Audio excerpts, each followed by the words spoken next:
What's up? This is Wade with Trade ATS, and I want to welcome you to the 7 Insider Secrets of Trading Mastery. So, what this is a presentation that I've put together that compiles a list of the things that I think that if someone is serious about learning to trade, these 7 things are things that I feel cannot be ignored. I'm going to be giving these out as 7 individual lessons, so make sure that you like and subscribe to our channel so you can get notified when each new lesson comes out. Lesson number 1, energy and attention. The markets that you choose to trade need energy or trading volume to come into those markets. You can't trade them alone. When there's no volume or energy in a market, that means it's not going to have movement, and we need movement to make profit. So what causes energy to come into a market? Well, it's actually pretty simple. News or marketing, which marketing can happen through the news, that creates divisive or extreme opinions and emotions. That drives energy into markets. Opinions and emotions cause more transactions, which equals more movement. This could be favorable news stories or unfavorable news stories. That's all marketing channeling energy into specific stocks, indexes. It could be cryptocurrencies. It's all the same formula. Where the divisive opinions and news and media are going is where those opinions are going to translate into buying and selling activity. So we want to follow that flow of energy. So how do you master following market energy? Well, I'm going to talk to you about 2 main ways here that really complement each other. The first one is to keep your eyes open for divisive narratives brewing in the media. The key word here is divisive. You want to follow news that's really creating polarizing opinions. The more polarizing the opinions, the more energy is going to be attracted into that asset class or whatever is affected by that news narrative. So that's the first thing. The second thing is you also want to track major breakout points, or if you follow our methodology, master pattern expansion points and volume increases in the markets that you specialize in. So here's a simple visual to illustrate what I'm talking about. You want to monitor the markets that you're following for divisive news. Remember, the more divisive and polarizing, the better. Once you see that that news is coming into that market, then you want to do your technicals. You want to check for different breakout points, significant breakout points. When you have these two together, then you could start looking for your trade setups. Also, the reverse of this is that you could monitor a number of markets for specific breakout points. You could either set alerts or if you're scanning them, however you want to do it. But when a breakout point is met, then check for news.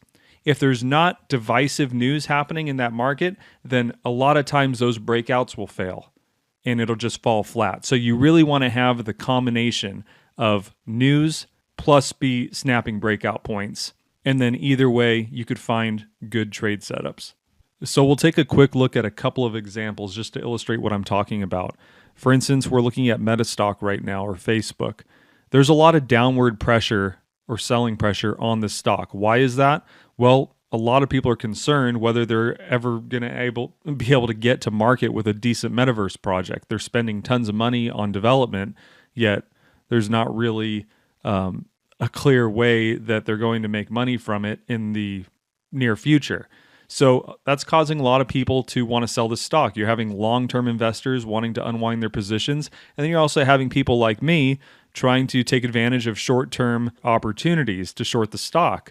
So something like this, I'm just looking to build a position on top of that momentum, but I am looking at specific breakout points. I see that we went into contraction right here. We came out, so that's when I talk about monitoring breakout points. I know that breakout points are going to be very sensitive because there's a lot of energy in this stock right now. We came up, we tested the center of that.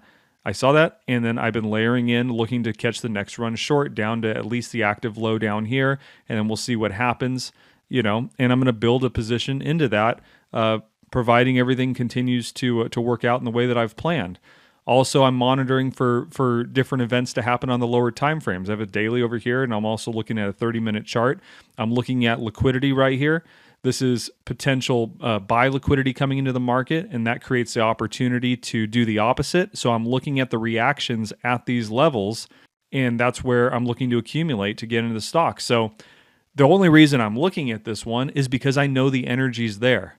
I know that it's most likely not going to fall flat on me, and I know where the directional bias is. It's to the sell side. Another example is Bitcoin. For those of you holding crypto portfolios of any kind, you're probably looking at the markets right now. There's a lot of downward pressure on the BTC price, and everything else kind of follows the BTC price, at least for the moment. Not a whole lot of other cryptos are decoupled from following it because they all share the same liquidity pool. But that being said, we know that energy is coming into this market. It's no surprise, and it's actually downward energy. So whether or not you're going to try to open up a short position, that's one thing. I'm not going to get into that. But there may be situations where you're trying to protect, and go to cash or go to USD or whatever your fiat currency is and wait it out and try to buy the bottom. A lot of people are doing that. I'm not telling you what to do. But what I am telling you is that there's pressure in this market. And it's mostly with a downward bias. A lot of people selling. That's putting supply into the market. That being said, we know that that's there. We can see evidence of it, especially as you can see the market coming down here. So we know that the market broke out short. Then you'd ask the question, what's the news? How polarizing is it? Well, there's no shortage of polarizing news between the FTX scandal and everything else that's going on, big players going out of business potentially in the space. These breakout points are going to be very sensitive. Right now, you can see we have minor box framework right here. That's a minor breakout we had there. It's starting to hold. This is very similar to what's going on in the Facebook trade. And it's holding that framework, but we know that these breakouts are going to be extremely volatile just because of the background narrative. You can see on the lower time frame charts, when things are going overvalued, it's not wanting to take those prices. You see every time it goes above value of these contraction zones, it's wanting to come back down. So anyway, this is just a few examples to show you how when you have a divisive narrative being pushed around in the mass media, it's creating polarizing opinions. That's causing the energy to come into a market. When you have that energy there, then you could actually monitor these breakout points. And for whatever strategy you're using, when that energy is there, you're likely going to get setups for your strategy. This just so happens to be our strategy of trading the master pattern and using our software with that. So that pretty much does it. If you like this lesson, remember to like and subscribe to our channel. That way you get notified when we release the next insider secret of trading mastery. We'll see you on the next one.